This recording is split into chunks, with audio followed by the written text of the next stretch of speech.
Good morning. It is 10 o'clock. It is the 5th day of December. I am the Humbug and the Ba, your grumpy guide to all things gaming, the OGGM with more. Jingle Jam, Vlogmas, whatever it is, I don't even know anymore. The world is falling apart, blah, but at least I've got this. Support me, Rockstar. As long as there's chocolate, we'll be okay, right? All right, so today, since we, in our previous episode, discussed the rule of 3 in adventure design, now we're going to take a look at, well, take another look at the mythical 5-room dungeon concept that has been floating around the various gaming blogs for about 2 years now. 2 years? 2 years?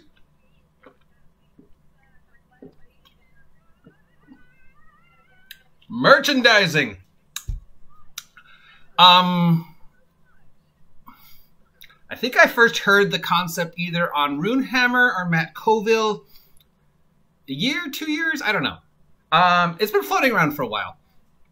And basically it's the idea that an adventure, a dungeon, whatever, whether, you know, no matter what genre we're talking about, though the word dungeon makes you think fantasy, but really, you know, could be space, supers, Old West, whatever.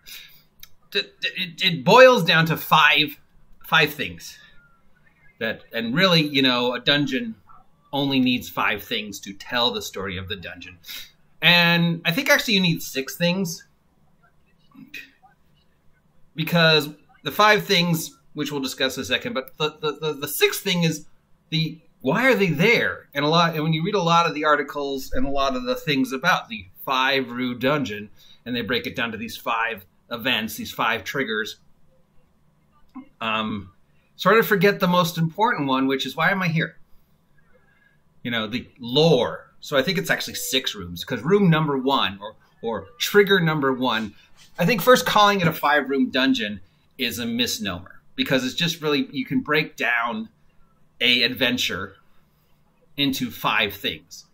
You know, there's 5 triggers, but really there's 6 triggers, because first it's the lore. What am I doing? Why am I there? What is the backstory for me to go to this 5 trigger event, be it a dungeon or whatever? Yeah.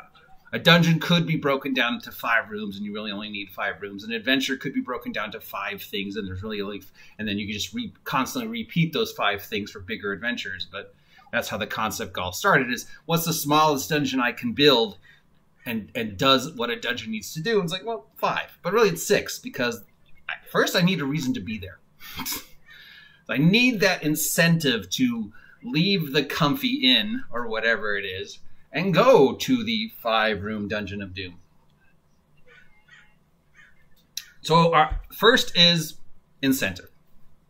Now then, we break it down to the 5 rooms, the 5 things, the idea that I can build this dungeon and tell a compelling story in 5 rooms, 5 triggers. So trigger number 1 is combat. Most of all the articles I've agreed and all the vlogs I've watched is that the first encounter, the first trigger, is a small combat. You know, the guards at the entrance to the dungeon. You know, the first round, the bandits, the bear, the low-level mooks. You know, just some dudes to sort of give you an idea of what's coming ahead. So if we were to design a 5-room dungeon using, you know, our theme from previously, Star Wars, or let's do, you know, Infinity War or whatever.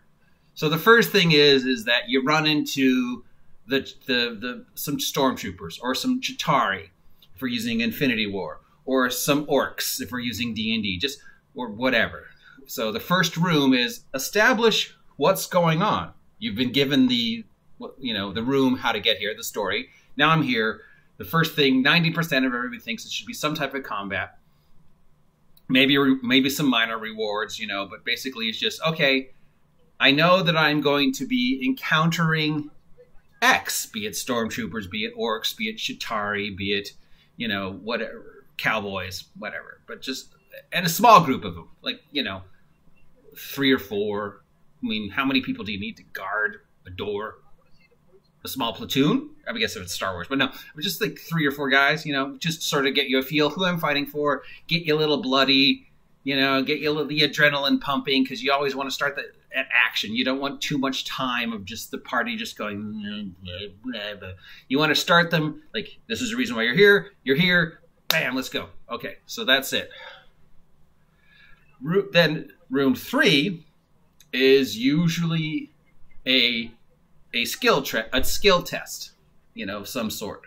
A role-playing test, a skill test, something that the group can all do that doesn't require combat, be it a trap, a trick, a getting from point A to point B, you know. You have to reach that lever on the other side of the gap. So you have to figure out how to get across the gap and pull the lever, but also something else happens, like, oh, you know, to go back to Infinity War, getting on the spaceship. You know, okay, so there's no real combat involved from Spider-Man and Iron Man leaving the Earth to get onto the giant flying donut, but it was a skill test. There was banter, there was role-playing. We got to see each individual use their assorted skills to get onto the spaceship, into the spaceship, gain control of the spaceship, and free Doctor Strange. So that would be encounter number 3, or room 2 for going down to the 5-room dungeon. So we've got lore, why am I there?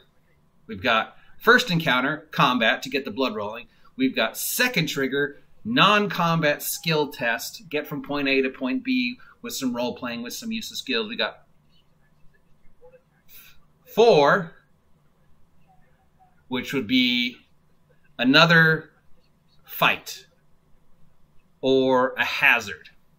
So that could be a trap, or it could be another encounter with some goons, some more goons. So a larger, more tougher selection of goons, or a larger, tougher hazard. So if we're using Star Wars, it would be a larger group of stormtroopers, or maybe an inquisitor. If we're using,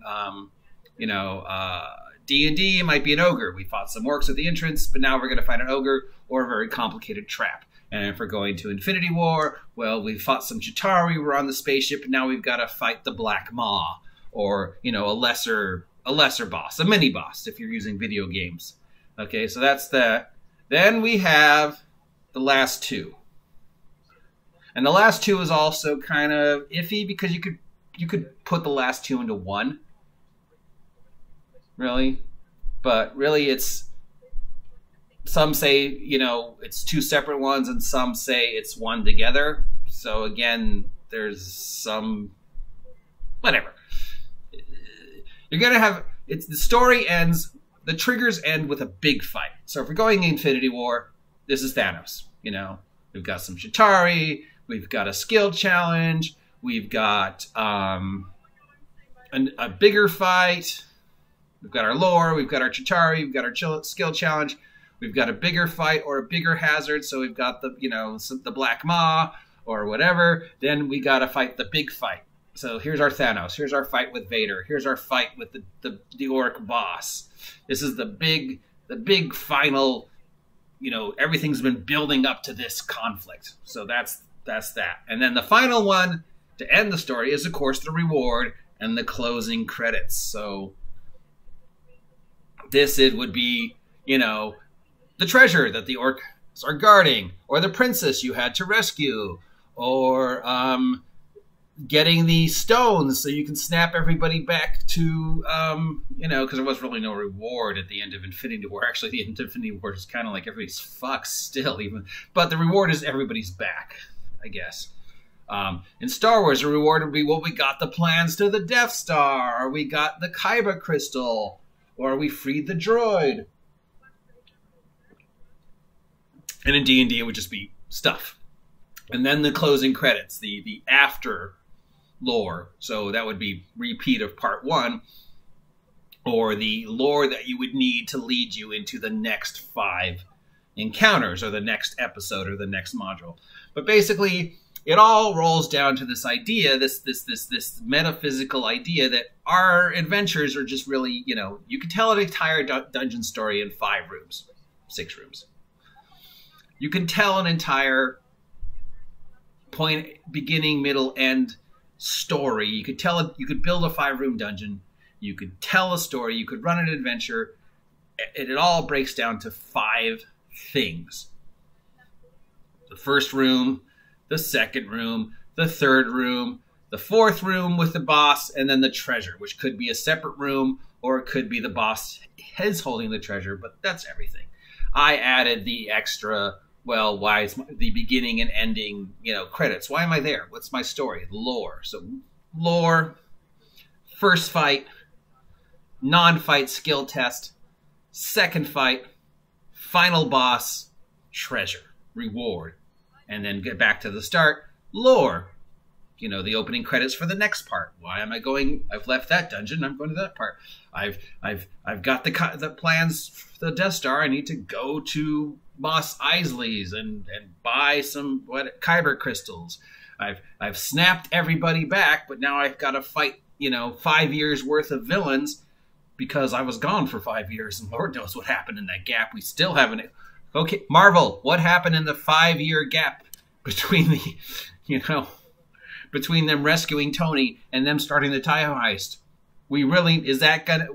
Please explain that. That is the biggest question I have, other than the fact that there's actually 2 alternate timelines, not 1. So there you go. So you've heard about it. We've talked about it. We're revisiting it. It's the idea that, again, I can build a complete entire dungeon in 5 rooms, plus lore. I can tell a complete entire adventure in 5 triggers. Trigger number 1, trigger number 2, trigger number 3, trigger number 4, trigger number 5. Now, those triggers can be in any order. You could have them fight the big boss first, just to make things different. I mean, Infinity War opens with a fight with Thanos. So, the big boss doesn't have to be the last thing. It could be the first thing, just to change shit around. But really, it's just some type of combat, some type of non-combat, a second combat, or a hazard, the big boss, the reward. There you go. That is the 5-room dungeon broken down, hopefully, or maybe I made it more complicated. I don't know. It's early. I've been up since 4 because I have a cat and noisy neighbors, and I drink too much caffeine. If you appreciate this content and want to see more, comment down below. Let me know what direction you want the vlog to go in 2021. If you think I should shut the fuck up, comment down below. If you haven't had a chance to subscribe yet, please subscribe. Help me hit 250 subs by the end of the year, and I'll do something crazy. And if you're feeling generous for the holidays, I am supporting the Yogcast Jingle Jam all this month. So any money I make through my Patreon or my PayPal will go directly to the Yogcast Jingle Jam to support such amazing charities like Primetime Sports Camp, Apex Sports, LGBTQT, the new children's hospital that they're building, just so many bionics for people who are, specially enabled, just depression, just so many amazing charities that are being done. I gave them $100 because that's all I could afford. But so, yeah, and I still have some keys to give away, which I'll give away. Part of the goal to hit 300 subs is I have some keys to give away, including some Xbox, Cyberpunk keys from all these things. So yeah, thank you for being part of the OGGM Adventures, and I will talk to you bah humbug losers later.